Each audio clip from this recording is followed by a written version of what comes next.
Le dîner du 62e anniversaire de ma mère était censé être une fête. 18 personnes autour d'une longue table dans son restaurant italien préféré. Celui avec les nappes blanches et les bougies qu'elle aimait. Ma sœur Rachel avait choisi l'endroit. Mon frère Kevin avait conduit maman là-bas. J'avais payé. J'avais tout payé. Les tapas à $340, le gâteau à $60, les fleurs sur la table. J'avais envoyé un Venmo au restaurant 2 jours avant et leur avais demandé de mettre le tout sur une seule carte. Ma carte. Mais personne ne connaissait cette partie. Et c'était justement le problème. J'y suis arrivée un peu après 18h. Maman était déjà assise en bout de table, riant d'une remarque de Rachel. Toute la famille était là. Les tantes, les cousins, les mamans, les 2 amis les plus proches. Tout le monde était bien habillé. Tout le monde avait l'air heureux. Je me suis glissée dans la chaise vide au bout de la table, à côté de Kevin.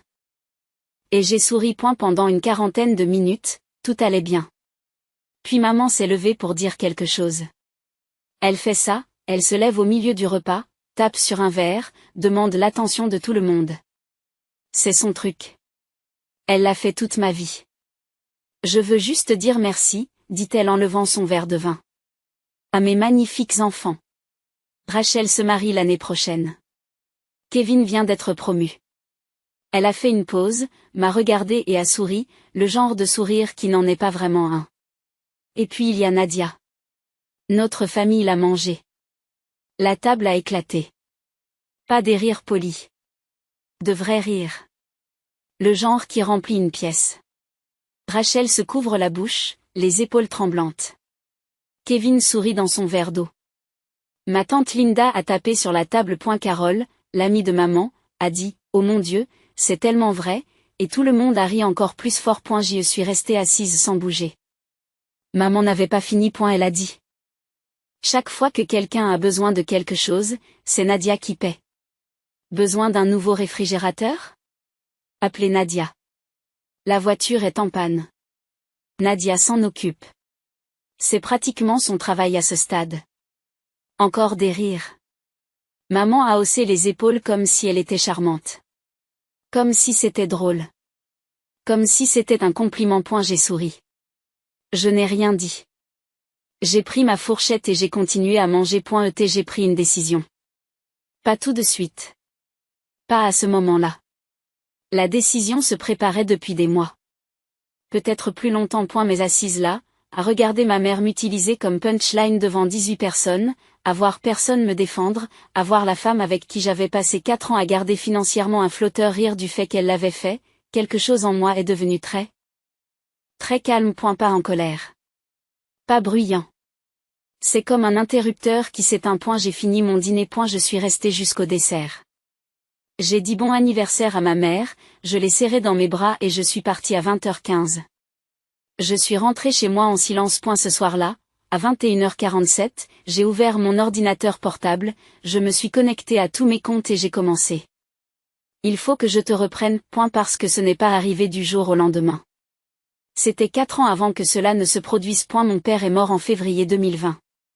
Crise cardiaque. Il avait 63 ans. C'était rapide. Un matin, il allait bien, l'après-midi, il n'était plus là. Maman m'a appelé de l'hôpital, j'y suis allée et je me suis assis avec elle sur une chaise en plastique blanc, sans que nous parlions beaucoup. C'est ainsi que fonctionne parfois le deuil. On n'a pas de mots. On reste assis. C'est papa qui gérait les finances. Non pas parce que maman n'en était pas capable, elle n'est pas inintelligente. Mais parce qu'il l'avait toujours fait. Il payait les factures. Il s'occupait de l'hypothèque. Il notait tout dans un petit carnet qu'il rangeait dans le tiroir de la cuisine. À sa mort, ce carnet était la seule trace que l'on avait. 2 semaines plus tard, maman m'a appelé, paniquée. Nadia, je ne sais pas ce qui est dû et quand. Je ne connais pas les mots de passe. Je n'arrive pas à comprendre tout ça. J'avais 29 ans. Je venais de terminer mon master en finance. Je travaillais comme analyste junior dans une entreprise du centre-ville et je gagnais $72 000 par an. Ce n'était pas beaucoup. Mais je connaissais les chiffres. Je savais comment organiser les choses. C'était ma mère, elle était en deuil et je l'aimais. J'ai donc accepté. Juste pour quelques mois, lui ai-je dit. Jusqu'à ce que tu te remettes sur pied. C'était il y a 4 ans. Les premiers mois, c'était logique. Maman était dévastée. Certains jours, elle pouvait à peine sortir du lit. Quelqu'un devait s'assurer que l'hypothèque était payée, que la facture d'électricité n'était pas coupée, que les courses étaient faites. J'ai mis en place des paiements automatiques. J'ai relié ces comptes aux miens. J'ai créé une feuille de calcul, parce que bien sûr je l'ai fait, et j'ai suivi chaque dollar qui sortait. Voici à quoi ressemblait cette feuille de calcul au cours des premiers mois. L'hypothèque de maman, 1450 $ par mois. Services publics, électricité, gaz, au combiné, 520 $. Les produits d'épicerie et les articles ménagers, 480 $. L'assurance automobile et le paiement de la voiture de maman, 390 $. Internet et le câble, 160 $. Les paiements minimaux de la carte de crédit de maman, 750 $. Cela fait 3750 $ par mois. Il y a eu des urgences, et il y en a toujours eu. Le chauffe-eau s'est cassé en mars. 1 $. 200. Le réfrigérateur a cessé de fonctionner en mai. 900 $ pour le remplacer. Et la voiture de Kevin avait besoin de nouveaux freins en juin, et d'une manière ou d'une autre, c'est devenu mon problème aussi parce qu'il vivait chez maman et utilisait sa voiture la moitié du temps de toute façon. 340. À la fin de la première année, j'avais dépensé 51 000 $ pour le ménage de ma mère. 51,000. En 12 mois, avec un salaire qui venait tout juste d'être porté à 78 000 $, je vivais dans un studio. Je mangeais des ramen 3 soirs par semaine. Je ne sortais pas. Je n'achetais pas de nouveaux vêtements.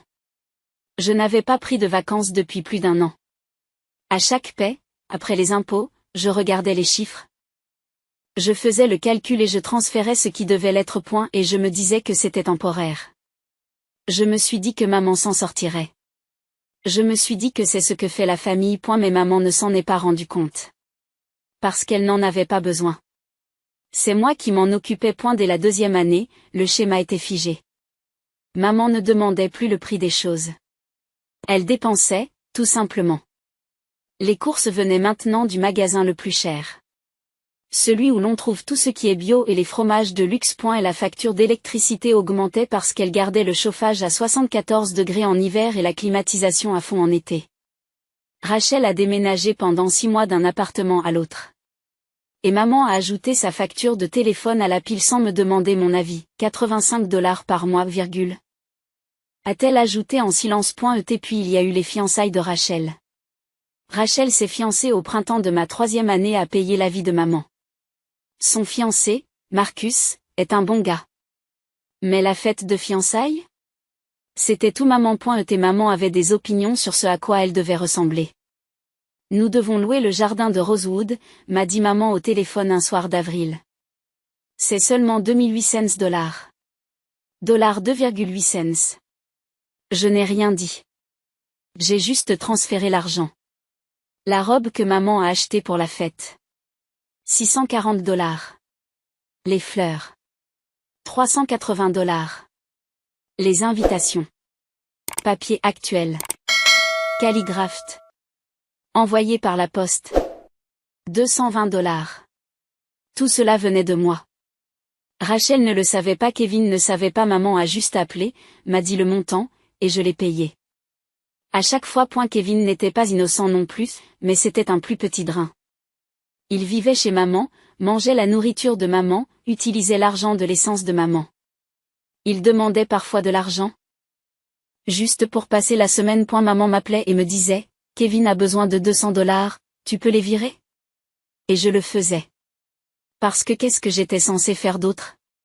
Dire non à mon frère pendant que ma mère me culpabilise en silence à l'autre bout du fil. J'ai mis à jour la feuille de calcul. Chaque mois. À la fin de la 3e année, il s'élevait à 163 000 $. Et pendant tout ce temps, personne dans ma famille ne m'a demandé une seule fois comment j'allais. Pas une seule fois ma mère ne m'a dit, Nadia, c'est beaucoup. Tu vas bien? Pas une seule fois Rachel n'a dit, maman dit que tu as couvert des choses. C'est beaucoup d'argent. Pas une seule fois Kevin ne m'a regardé et n'a dit merci. La seule fois où j'ai failli en parler, c'est une fois, il y a environ 2 ans. Maman et moi étions au téléphone et j'ai dit avec désinvolture, « Maman, as-tu pensé à contribuer un peu plus au ménage? Peut-être prendre en charge une partie des frais d'épicerie ?» Il y a eu une pause. « Nadia, dit-elle. Je suis veuve. Je n'ai pas de revenus. Vous le savez. » Elle avait des revenus. La pension de papa lui rapportait 2400 dollars par mois. Elle avait aussi 40 000 dollars d'économies qu'elle avait depuis plus d'1 an et qu'elle n'avait jamais touché. Je n'en ai pas reparlé. Voici ce que personne dans ma famille ne savait. J'ai été promue. 2 fois. La première promotion a eu lieu à la fin de la première année, au moment où j'étais en train de tout payer. Analyste principal. Mon salaire est passé à 108 000 dollars. Je ne l'ai pas dit à maman. Je ne l'ai dit à personne. Pas parce que j'avais honte. Parce que je savais exactement ce qui se passerait si je le faisais. Les demandes allaient se multiplier. Les urgences augmenteraient. Les attentes doubleraient. J'avais déjà vu cela se produire. À eu début, j'ai mentionné avec désinvolture que j'avais reçu une petite prime au travail. Au bout d'une semaine, maman m'a appelé pour me demander de l'aider à réparer le sol de la cuisine pour un montant de 3 000 dollars. La prime s'élevait à 2400 dollars. Elle ne le savait pas. Elle s'en fichait. J'ai donc gardé le silence. Quand maman m'a demandé ce que je faisais au travail, j'ai répondu, je travaille dans la finance. Elle acquiesçait et changeait de sujet. Elle ne m'a jamais demandé combien je gagnais. Elle n'a jamais demandé en quoi consistait réellement mon travail. Rachel n'a jamais demandé non plus. Kevin ne l'a certainement pas fait. Lors des repas de famille, les conversations sur ma vie duraient environ 12 secondes avant que quelqu'un ne change de sujet pour parler du dernier petit ami de Rachel, du nouvel appartement de Kevin ou de quelque chose que maman devait faire réparer. Avec le temps, j'ai appris à ne plus en parler. Et elle était plus facile de disparaître à l'arrière-plan que d'être ignorée au premier plan. Et la deuxième promotion est arrivée 18 mois plus tard. Directeur de l'analyse financière. Mon salaire est passé à 145 000 dollars. Mon appartement est resté le même, une petite chambre à coucher dans un quartier calme de la ville. Je conduisais une Honda Civic 2019 avec 67 000 miles. Je portais au travail les mêmes vêtements que ceux que j'avais portés pendant des années. Pour quiconque y prêtait attention, j'avais l'air de quelqu'un qui s'en sortait à peine. Personne n'y prêtait attention. J'avais aussi des économies. Pas une fortune. Pas après 4 années de saignée d'argent dans le ménage de ma mère, mais suffisamment. Un compte de retraite que j'avais tranquillement constitué depuis le milieu de la vingtaine. Un petit portefeuille d'investissement. Rien de tape à accent grave l'œil. Juste des contributions régulières que j'ai réussi à maintenir même pendant les pires mois où j'ai dû payer pour la vie de ma mère.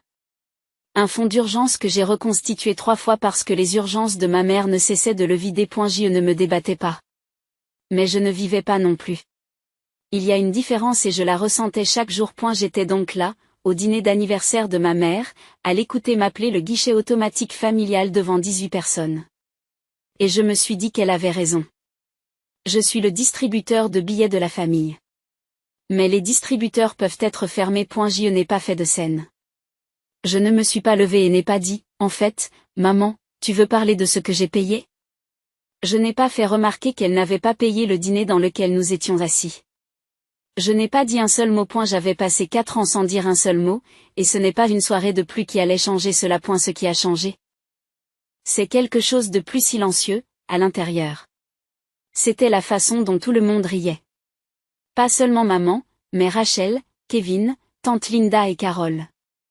La façon dont personne ne m'a regardé après. Et la façon dont maman est passée au toast suivant comme si elle n'avait pas mis une cible dans mon dos. Comme si j'étais un meuble. Comme si j'étais une fonction, pas une personne. J'ai fini mon dîner. Je suis restée jusqu'au dessert. J'ai dit bon anniversaire à ma mère, je l'ai serrée dans mes bras et je suis partie à 20h15. Je suis rentrée chez moi en silence. Ce soir-là, à 21h47, j'ai ouvert mon ordinateur portable. Je me suis connectée à tous mes comptes et j'ai commencé. Je me suis d'abord connectée à Venmo et j'ai changé mon mot de passe. Puis elle. Puis PayPal. J'y suis allée dans l'application de ma banque et j'ai supprimé le compte de maman de mes virements liés. J'ai changé le mot de passe du compte de livraison de courses partagées. J'ai passé en revue tous les paiements automatiques que j'avais mis en place au cours des 4 dernières années. L'hypothèque, les services publics, l'assurance, les cartes de crédit, et je les ai désactivés. Un par un. Méthodiquement, Vic, j'ai passé en revue une liste de contrôles. Cela m'a pris 43 minutes. Lorsque j'ai eu terminé, j'ai fermé mon ordinateur portable. Je me suis assis sur mon canapé pendant un moment dans le noir. Je ne me sentais pas en colère. Je ne me sentais pas triomphant. Je me sentais plus proche de l'épuisement. Comme si j'avais tenu quelque chose de lourd pendant très longtemps et que j'avais fini par le poser tranquillement. Puis je suis allé me coucher. J'ai dormi mieux que je ne l'avais fait depuis des mois. Le lendemain matin, c'était un jeudi. Je me suis réveillé à 6h30, je me suis préparé pour le travail et je me suis rendu au bureau comme n'importe quel autre jour. Je n'ai pas vérifié mon téléphone avant 9h. Et il y avait un message de maman. Envoyé à 7h14. Et, tu as payé la facture d'électricité ce mois-ci? J'ai reçu une notification disant qu'elle était en retard. Je l'ai lu. Je n'ai pas répondu. J'ai posé mon téléphone face contre terre sur mon bureau et je me suis remis au travail. À midi. Il y avait 4 autres messages. Nadia. Bonjour. L'application de livraison de courses dit que la carte a été refusée. Qu'est-ce qui se passe? Pouvez-vous m'appeler? Je les ai tous lus pendant ma pause déjeuner. Je n'ai répondu à aucun d'entre eux. Non pas parce que j'étais cruelle, mais parce que je n'avais rien à dire. Parce que je n'avais rien à dire. J'avais pris ma décision. Je l'avais prise calmement, prudemment et en toute connaissance de cause. Je n'avais pas à m'expliquer. À 17h, maman m'avait appelé 7 fois. J'ai laissé chaque appel sur ma boîte vocale. Ce soir-là, j'ai dîné dans mon appartement. Des pâtes simples avec des légumes et j'ai regardé la télévision. Vers 20h, j'ai vérifié mon téléphone. 12 appels manqués. 3 messages vocaux. J'ai écouté le premier. La voix de maman, irritée mais pas encore effrayée. Nadia, que se passe-t-il? Le paiement automatique de l'hypothèque n'a pas été effectué. La banque a envoyé une notification. Peux-tu me rappeler? Ça devient ridicule. Je l'ai effacé sans écouter les autres. Vendredi matin. J'étais au travail à 8h. Mon téléphone a bourdonné presque constamment tout au long de la journée. Maman, Rachel, Kevin. Ils m'appelaient tous, ils m'envoyaient tous des textos. Je jetais un coup d'œil à l'écran de temps en temps, mais je n'ouvrais rien. Ce qui se passait à l'autre bout du fil, je l'ai appris plus tard, morceau par morceau. À 8h23, le paiement automatique de l'hypothèque a été annulé. La banque a envoyé une notification à l'adresse électronique de maman, celle que j'avais créée pour elle il y a 2 ans, et un message sur son téléphone. Le prêt hypothécaire s'élevait à $1450. Les frais de chèque sans provision s'élèvent à $35. Le montant total du s'élevait donc à $1485. À 10h15. Maman a essayé d'utiliser la carte de débit liée au compte que j'avais approvisionné pour faire des courses au magasin situé en bas de la rue. La carte a été refusée. Elle a fait la queue à la caisse avec un chariot plein de nourriture et a dû tout remettre en place. À 11h40, Kevin a essayé de mettre de l'essence dans la voiture de maman. La carte a été refusée à la pompe. À 13h, Rachel m'envoyait des textos en majuscules. Qu'est-ce qui se passe? Maman est en train de paniquer. Je n'ai pas répondu. À la fin du vendredi, maman m'avait appelé 31 fois. 31 fois en une journée. Je le sais parce que j'ai compté plus tard en consultant le journal des appels. Le ton des messages vocaux a changé au fil de la journée. Les premiers étaient agacés. Répare ça, Nadia. Ceux de l'après-midi étaient confus. Je ne comprends pas ce qui se passe. Le dernier message vocal, laissé à 21h58, est le premier où la voix de maman semble incertaine. Nadia, qu'as-tu fait? Samedi, livre et apprécie le calme de mon appartement. Le calme dont je n'ai jamais pu profiter parce qu'il y avait toujours un appel, toujours une demande, toujours quelque chose à réparer. À 6h47, le chauffage de la maison de maman s'est éteint. Nous sommes en février. Ce matin-là, la température extérieure était de 28 degrés.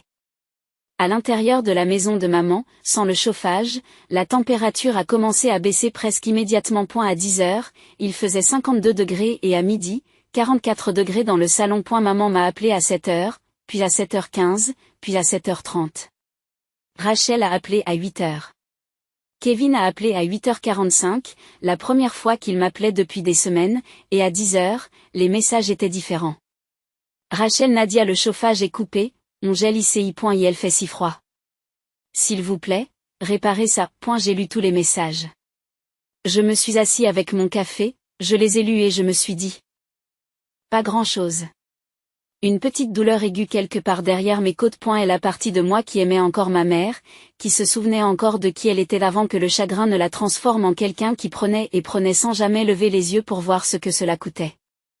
Mais sous cette douleur, il y avait quelque chose de plus ferme. Quelque chose qui disait: voilà ce que tu as choisi. C'est à cela que ça ressemble. Je n'ai pas répondu. À la fin du samedi, lorsque je suis allée me coucher à 22h, maman m'avait appelé 80 fois. 80 fois en 3 jours. Je connais le chiffre exact parce que Rachel me l'a envoyé par SMS à 23h dans un message qui disait: maman t'a appelé 80 fois. 80, s'il te plaît, Nadia. Parle-lui. J'ai éteint mon téléphone et je me suis endormie. Dimanche matin. J'étais en train de préparer le petit déjeuner quand j'ai entendu frapper à ma porte.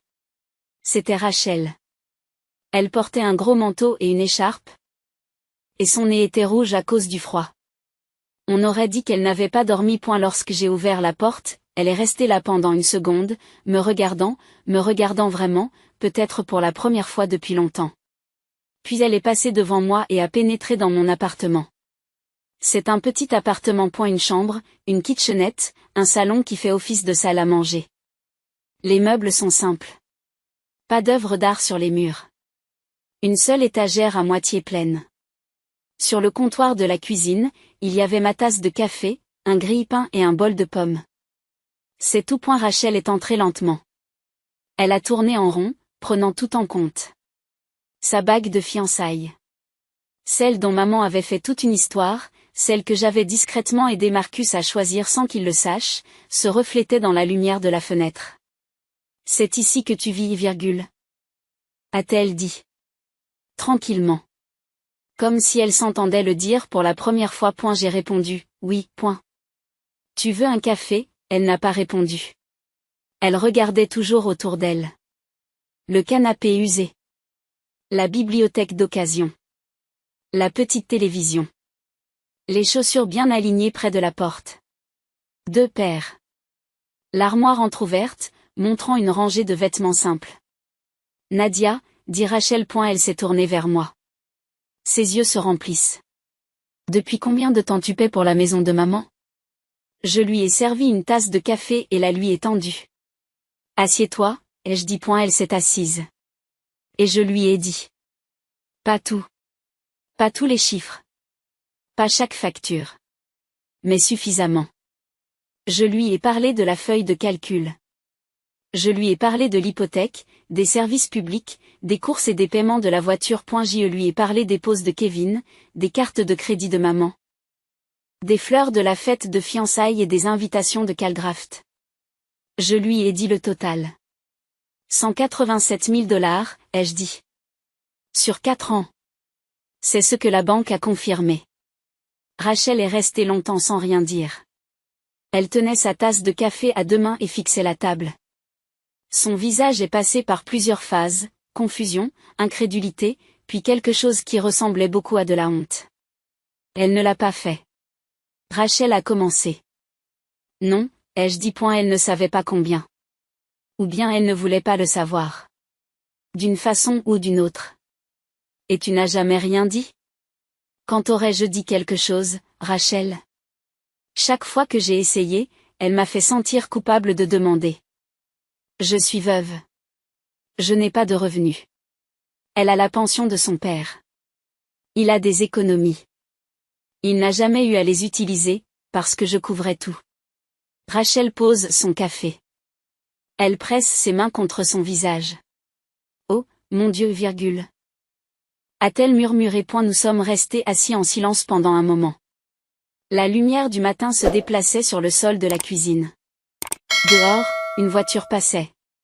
Quelque part dans le couloir, le chien d'un voisin a aboyé. Qu'est-ce que tu veux que je fasse, demanda finalement Rachel. Rien, ai-je répondu. Je ne veux pas que tu fasses quoi que ce soit. Je veux juste qu'elle comprenne ce qui s'est passé. Et je veux qu'elle s'en sorte. Rachel a hoché lentement la tête. Elle m'a regardé, vraiment regardé, et quelque chose a changé dans son expression. Pas de la pitié. Quelque chose de plus compliqué que cela. Je suis désolée, a-t-elle dit. Je suis vraiment désolée, Nadia. Je n'en avais aucune idée. Je sais, ai-je dit. C'est une partie du problème. Le lundi matin, maman a appelé la banque. Elle m'avait appelé tout le week-end, 80 fois le samedi soir, et encore 40 fois le dimanche soir. Je n'avais pas répondu une seule fois. Lundi, désespérée. Elle a donc appelé la banque directement. Elle voulait savoir pourquoi les paiements avaient cessé. Elle voulait savoir ce qui n'allait pas avec le compte. Et la directrice de la banque, une femme nommée Sandra, était professionnelle et calme. Elle a consulté l'historique du compte. Elle a examiné les relevés de transactions.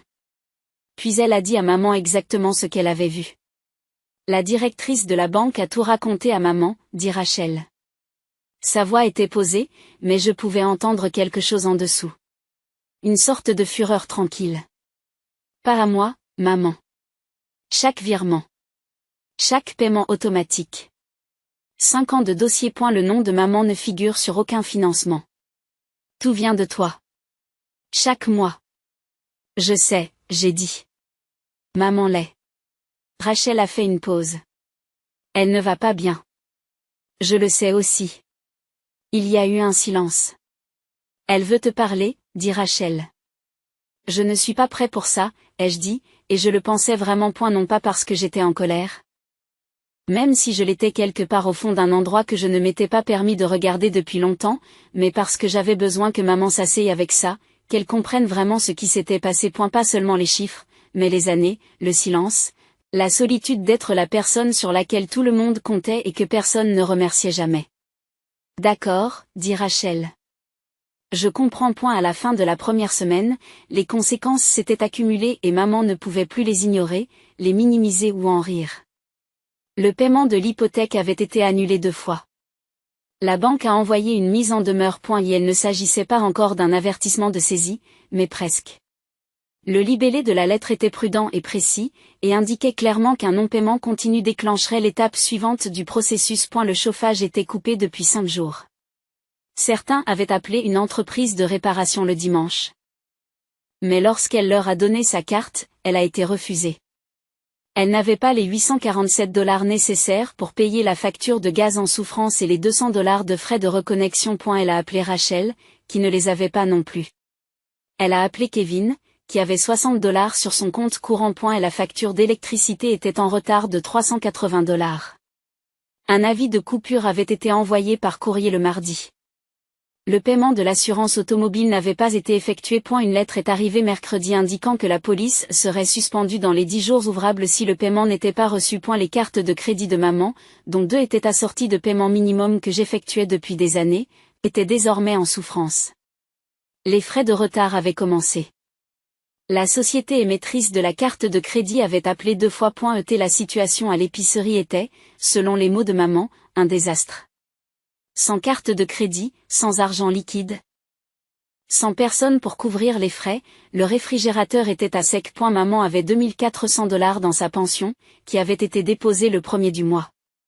Mais cet argent devait maintenant tout couvrir. 2400 $, ce n'est pas grand-chose quand on a l'habitude de dépenser 4000 $ par mois. Kevin, et c'est tout à son honneur, s'est mis à la recherche d'un emploi à temps partiel. C'était la première fois en 2 ans qu'il faisait quelque chose de ce genre. Rachel avait discrètement commencé à payer de sa poche une partie des courses de maman. Pas beaucoup, mais suffisamment pour que le réfrigérateur ne soit pas complètement vide. Maman m'appelait tous les jours. Parfois 10 fois par jour. Parfois 20. Les messages vocaux ont évolué. Le mercredi de la première semaine, il ressemblait à ceci. Nadia, s'il te plaît. Je sais que j'ai dit quelque chose de stupide au dîner. Je suis désolée. Est-ce qu'on peut juste parler? S'il te plaît. Vendredi. Le chauffage est toujours éteint. Il fait si froid dans cette maison. Je ne sais pas quoi faire. S'il te plaît, bébé. S'il te plaît, aide-nous. Juste pour cette fois. Je te promets qu'on va s'en sortir. Le lundi suivant, jour 8, Nadia, j'ai parlé à la banque. Je sais combien tu as payé. Je ne savais pas. Je n'avais pas réalisé. Je te jure que je n'avais pas réalisé que c'était autant. S'il te plaît, rappelle-moi. Je ferai tout ce que vous voudrez. Définissez vos conditions. Appelez-moi, s'il vous plaît. J'ai écouté tous les messages vocaux, un par un. Et je n'ai pas rappelé point alors que ma famille s'effondrait financièrement, je faisais quelque chose que je n'avais pas fait depuis 4 ans. Je vivais point et la première semaine qui a suivi l'arrêt des paiements. J'ai pris les $3 800 que j'aurais transférés au foyer de ma mère et j'en ai fait quelque chose de différent. J'ai remboursé une partie de mes prêts étudiants. Un paiement que je remettais à plus tard depuis des mois. J'ai mis en place un nouveau transfert automatique vers mon compte d'investissement. J'ai fait mes courses dans le magasin que j'aimais bien, celui où il y avait du bon pain et du poisson frais. J'ai commandé un repas dans un restaurant que je voulais essayer depuis plus d'1 an. C'est un mardi soir que je me suis assise dans ce restaurant, un petit restaurant italien à la lumière tamisée et aux bougies sur chaque table, et que j'ai mangé seule, en savourant chaque bouchée. Le serveur m'a demandé si j'attendais quelqu'un. J'ai répondu par la négative. Il a souri, m'a apporté un autre verre de vin et n'a pas reposé la question. Je suis restée assise pendant près de 2 heures. J'ai mangé lentement. J'ai goûté à tout. Et pour la première fois depuis très longtemps, je ne me suis pas sentie coupable de dépenser de l'argent pour moi. Car voici la vérité que personne dans ma famille ne comprenait. J'avais payé pour leur vie au détriment de la mienne. Pas seulement sur le plan financier. Les appels constants. Les demandes constantes. L'angoisse constante de savoir que si je ne faisais pas attention, quelque chose se casserait, quelque chose s'éteindrait, quelqu'un aurait des ennuis. Cette angoisse était ancrée dans ma poitrine comme un poids que je portais partout. Au travail, au lit. À l'épicerie. Et maintenant, il n'y en avait plus. Le silence qui régnait dans mon appartement les premiers jours n'était pas solitaire. Il était paisible. C'était la première vraie paix que je ressentais depuis 4 ans. Rachel est revenue le dimanche suivant. Et le dimanche suivant. Elle n'est pas venue me demander d'arranger les choses. Elle est venue s'asseoir avec moi. Pour parler. Pour comprendre. Je pense qu'à sa manière. Elle essayait de rattraper 4 ans d'indifférence. Pas d'un seul coup, mais lentement. Une visite à la fois. Et la deuxième fois qu'elle est venue, elle a apporté une bouteille de vin. Nous nous sommes assis sur mon canapé et elle m'a posé des questions. De vraies questions, du genre de celles que personne dans ma famille ne m'avait posées depuis des années. Qu'est-ce que je faisais vraiment au travail? Qu'est-ce qui me plaisait? Étais-je heureuse? Avais-je des amis en dehors du bureau? À quand remonte la dernière fois que j'ai fait quelque chose juste pour moi? Je n'ai pas pu répondre à cette dernière question tout de suite. Je devais y réfléchir. Je lui ai dit la vérité. Sur les promotions. Sur mon salaire. Sur le fait que j'avais vécu dans ce petit appartement non pas parce que je ne pouvais pas m'offrir mieux. Mais parce que chaque dollar que je dépensais pour moi semblait être un dollar enlevé à la famille. Je l'avais tellement intériorisé que je n'ai même pas réalisé pendant longtemps à quel point c'était faux. Je pensais que c'était ce que vous faisiez, a dit Rachel en tenant son verre de vin. Pour la famille. C'est vrai, ai-je répondu. Mais pas comme ça. Pas une personne qui porte tout alors que tous les autres en profitent et que personne ne dit merci. Ce n'est pas de la famille. C'est juste du travail gratuit avec un sentiment de culpabilité. Rachel est restée silencieuse pendant un long moment. Maman ne comprend pas, dit-elle finalement. Je sais. Elle pense. Elle pense que l'argent apparaît comme ça. Comme il l'a toujours fait. Papa s'en occupait avant, puis toi, et elle n'a jamais eu à se demander d'où il venait. Oui, j'ai dit. C'est exactement ça. Et maintenant, qu'est-ce qui se passe? J'ai bu une gorgée de vin. Maintenant? Elle apprend. À la fin de la 2e semaine, la situation dans la maison de maman avait imposé des décisions difficiles. Maman avait utilisé l'argent de la pension de papa, $2400 qu'elle avait épargné sans y toucher pendant des années, pour couvrir les factures les plus urgentes. Le chauffage a été rétabli. Le prêt hypothécaire a été partiellement remboursé, suffisamment pour retarder l'avertissement formel. Mais ce n'était qu'un pansement. Les 40 000 $ d'économies qu'elle avait accumulées, l'argent qu'elle n'avait jamais touché parce qu'elle n'en avait jamais eu besoin, ont été ouverts à contre-cœur pour la première fois. Kevin a trouvé un emploi à temps partiel dans un entrepôt. Il a commencé à payer son essence. Maman s'est assise avec Rachel et, pour la première fois depuis des années, a examiné un budget. Un vrai. Pas la version fantaisiste sur laquelle elle avait vécu. Où l'argent se matérialisait chaque fois qu'elle en avait besoin. Les vrais chiffres. Quelles sont les rentrées d'argent? Qu'est-ce qui sortait, qu'est-ce qui restait? Ce n'était pas joli, mais c'était honnête. Maman m'a rappelé un jeudi soir. J'ai laissé sonner. Mais cette fois, la boîte vocale était différente. Nadia, dit-elle. Sa voix était plus petite que je ne l'avais jamais entendue. Plus calme. J'ai parlé à Rachel et à la banque. Puis je me suis assise et j'ai tout regardé. Tout ce que vous avez payé. Depuis 4 ans. Pause. Une longue. Je ne savais pas. Je vous jure que je ne savais pas combien. Je pensais, je ne sais pas ce que je pensais. Je crois que je n'y ai pas pensé du tout. Et c'est pire, n'est-ce pas? Une autre pause. Je suis désolée. Je suis tellement désolée. Bébé. Pas seulement pour l'argent. Pour la blague. Pour tout ça. Pour n'avoir jamais demandé comment tu allais. De ne jamais t'avoir dit merci. Tu méritais tellement mieux que ce qu'on t'a donné. Sa voix s'est légèrement brisée sur la dernière phrase. Je sais que tu n'es pas prête à parler, mais quand tu le seras, nous serons là. Selon tes conditions. Tout ce dont tu as besoin. J'ai écouté ce message vocal 3 fois, puis je me suis assis dessus. Je ne l'ai pas rappelé ce soir-là, ni le lendemain matin, mais je ne l'ai pas effacé non plus. Je ne vais pas vous dire que maman et moi avons tout réglé du jour au lendemain. Ce n'est pas le cas. Ce n'est pas comme ça que ça marche. Ce que je vais vous dire, c'est ceci. 3 semaines après le dîner d'anniversaire de maman, j'ai accepté de la rencontrer pour un café. Pas chez elle. Dans un endroit neutre.